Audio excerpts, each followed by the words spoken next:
Good evening, Coach Ko. My name is Zhang Gaoyang, and I'm a third year student from University Malaya, Sport Management, and it's my honor to invite you to this interview. Sure, Gaoyang, I'm happy to contribute where I can. What would you like to know from me? So right now I'm doing a course called Sport Leadership, and this one is our alternative assessment, so that our group would like to know about the leadership, about your experience, or your just experience that you've been doing in University Malaya for coaching basketball team. So that, could you just introduce yourself for a little bit? Sure. My name is Ko Lokyu. Most people just call me Coach Ko or Coach Lokyu. I've been coaching in UM since 1993, so that's 29 years now, going almost 30 years. I am a lawyer by profession. I was a UM student myself, graduated in 1992 from University Malaya Law Faculty. So I am not a university staff or employee, but I've been coaching for the last 29 years on a volunteer basis, sort of like my contribution back to my alma mater, because that's where I had my university experience as a student, and had great experiences as a basketball player back then. So since 1993, I've been coaching the university varsity team for basketball. Okay, thank you, Coach Ko. So shall we just go straight to the question now? Yeah, sure. Okay, so the first one is about state your job description. Over. My job description in University Malaya as a head coach is basically as the head coach of the varsity team. Well, my job description would include building the best possible or strongest possible basketball team to represent our university every year. Now both the boys and the girls team. Okay, thank you, Coach Ko. So the second one, it's about what is the version of your organization? Vision, right? You mean vision? Yeah, vision. Well, our vision for our university basketball team is always to create an environment and a team where our players can grow and develop and become the best versions of themselves.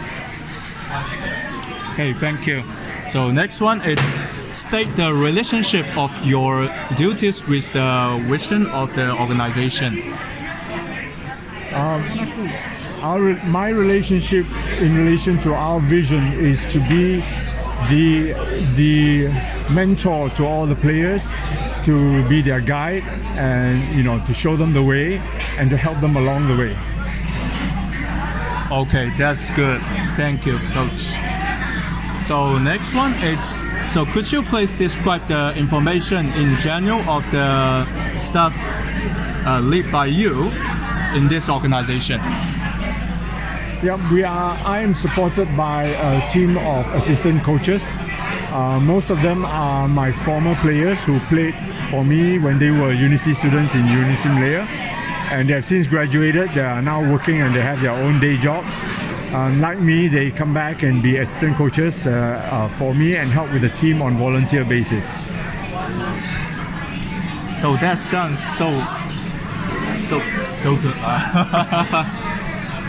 So next one is about how do you maintain a relationship with the subordinate? Well, we maintain a very close relationship with each other, myself and my assistant coaches. They've been helping me for many years, and really I've watched them grow up from university students to married and have their children of their own. So we've had many years of history together, and throughout the year we have many coffee sessions where we sit down and have coffee and we talk about what our visions and our plans for that particular year, because every year we have to have a new plan because we have different players and different personnel. So we have constant feedback and dialogue and discussions all throughout the year. Oh, so you guys must be good, really good, right? We believe so. We like to think so. Okay, so thanks. Next is about, are there people you lead in trouble and how do you deal with it? We have some assistant coaches over the years sometimes that they do have personal problems, and we try to be there for them and provide whatever assistance they need. Some years in the past, some of the assistant coaches may have some financial difficulties, so we try to provide some allowance from our sponsorship fundings to help them tie over the difficult financial times.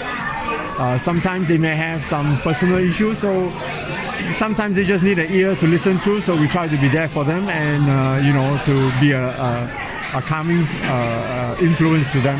We help basically where we can, wherever we can, whenever we can. That sounds good. And so next one, it's about what has always been the focus in leading this organization. Could you just explain that? Our focus is always the players. Always the players. That is our number one, number two, number three focus. It is our responsibility as stewards in our position to help the players develop and become the best versions of themselves. So we have to focus on them. And it's not just about basketball performance on the court. It's about personal development, individual development, them becoming leaders themselves so that they can become the best person they can be. And when they leave our team and our organization and our university, they can enter the society and be a force of positive influence and influence for good, positive change. Oh, that sounds great. Thank you, Coach. So how does this organization help you develop yourself? Well, it certainly gives me a lot of opportunity to develop my leadership skills, my patience, my compassion, my understanding. As I have the opportunity to touch the lives of many young men and young women throughout many years, and I see how a positive influence can really help them in moments of need, and to really help them overcome their difficulties and become a better person. Oh, thank you. So next is, what is your principle when making a decision? My principle and our principle among all the coaches and assistant coaches is always to make the right decision. There is in any in any situation, in any problem, there is always an easy way and a hard way. We always do the right way. Sometimes the right way is the easy way. Sometimes, and most of the time, the right way is the hard way. The difficult thing is to decide what is the right way, and not just say, well, I want to do the easy way all the time, or assume that the right way is always the hard way, because it's not always the hard way. The difficult thing is to find the right way and do the right thing. Oh, that's awesome. That sounds awesome. So, to what extent are thinking skills required in leading? To a very high extent. Leadership is all about assessing the situation, assessing your players, their needs, where they are strong, where they are weak, and you have to think about how we can help them overcome their weaknesses, maximize their strengths, and how you can help them become better. You can't force it on them, you can't beat it into them. You've got to find a way to help them want to take that step themselves and become better. Oh, I think you are talking about Lambert. It applies to all the players, including Lambert. Okay, so next is leading easy or difficult? I wouldn't say it's easy, but I wouldn't say it's difficult. It's not difficult. If you always have the right principles and you always apply the right principles and always do the right thing, it's not difficult. It's not difficult. Yeah, I know. Probably it's about you've been coaching for many years, but me probably is taking trouble. So next is how do you deal with job diversity in the organization? We have a very inclusive environment. We are very inclusive base, and so we welcome diversity. The thing is, basketball in Malaysia is traditionally dominated by the Chinese society. It's a very Chinese game.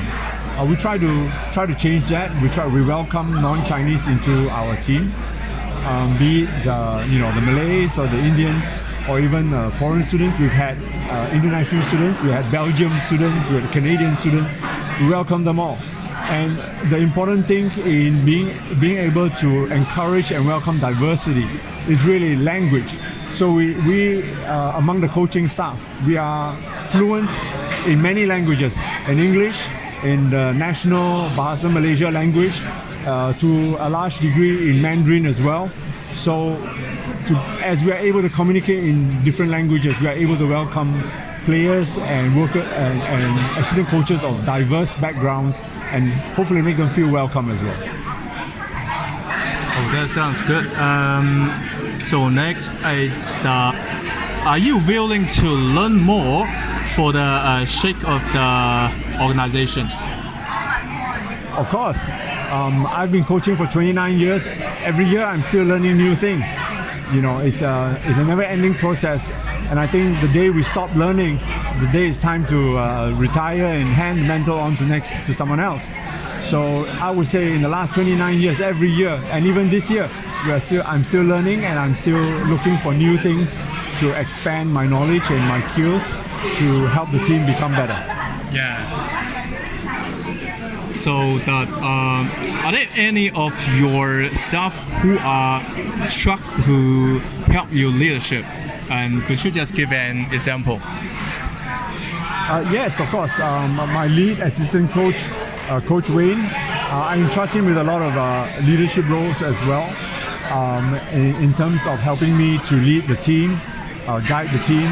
I value his input very much. We have a lot of dialogue and discussion, and he gives me a lot of valuable input as to how we can better lead the team and how the team leadership can take a better position.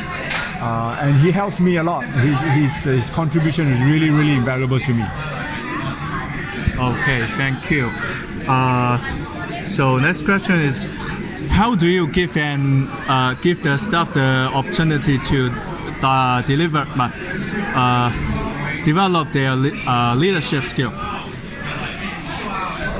We give them the opportunity to develop leadership by giving them the opportunity to lead.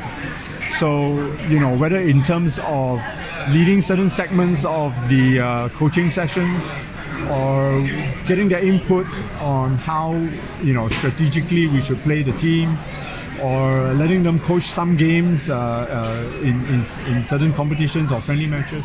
So we give them an opportunity to take the leadership role as well, and they learn from that, from trial and error as well. Oh, that sounds great. So that do you have your own way of understanding the behavior of subordinate staff? Well, I'm not sure whether it's my own way, but certainly I have a way of trying to understand my assistant coaches.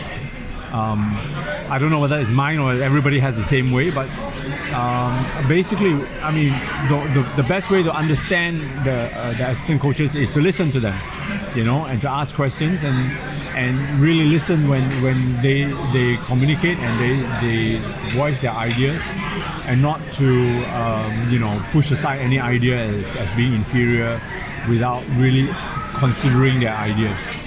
So that's how I feel is the best way to understand them, but to listen to them and to really try to understand what they are trying to contribute. Okay. So, what is your main strategy in maintaining your influence in the organization? I believe in the best way to maintain my influence is to be hands-on, and to be hands-on. To actually do the things. I try to be able to do everything that I coach. Whatever I teach the players to do, I try to make sure that I am able to do it. I'm 53 years old now this year, and I'm coaching 22 years old, 23 years old, and I still try to make sure that I'm able to do the things that I'm teaching. I think it brings a certain sincerity in the teaching process. I don't think it's a good model where the coach sits at the side and tells the players, do this, do that, if the coach can't do it. If the coach, a 53-year-old coach, can do it, then there is no question from the players why they can or cannot do it. And everybody will just do the best that they can and try to do it as well. Yeah, I think you're talking about Lambert. So that, do you have loyal followers in this organization? Yeah, I believe so. Yes, I think we have very, very loyal followers. 29 years worth of followers. We've got many generations of players who graduated. We have an alumni organization we call XUM. So all our UM players who graduate will come back, and we still play together under the XUM banner. And we keep in touch, and it's a very proud moment for me when I watch my players have kids of their own, and their kids are growing up now, and it's really now multi-generational organization. Oh, that's lovely. So, what is your measure that a staff member is a loyal? Sorry, that's last. No, last one is: are you a leader who is leading this organization changes? And could you explain it? I believe so. I mean, whatever changes we implement in the organization any year, we have to lead by example. For example, in these last few years, the biggest change has been the pandemic. Yeah. That has affected everyone. Mm-hmm. And when we manage the risk, we look forward and we anticipate the risk. We can foresee that moving forward, we're going to have our players play in competitions in close contact with other teams, which we cannot vouch for their hygiene level or how strictly they follow the various safety standards. So we anticipate that we will need our players to wear masks when they play in a competition. And so we have to lead by example. So from the moment we decided that we want our players to wear masks when they play in competition, the coaches started coaching with masks on. Even though we don't need to, because we're standing at the sideline, not in close contact with anybody. But we are the first to put on our masks and coach with our masks on. And when we play in XUM, we also play with our masks on to show the players it can be done. So when there is change needed, the first one to do it has to be us, the coaches who are the leaders. We have to lead the change for the players to follow the change. Yeah, thank you, Coach Koh. So that's all about the section 1.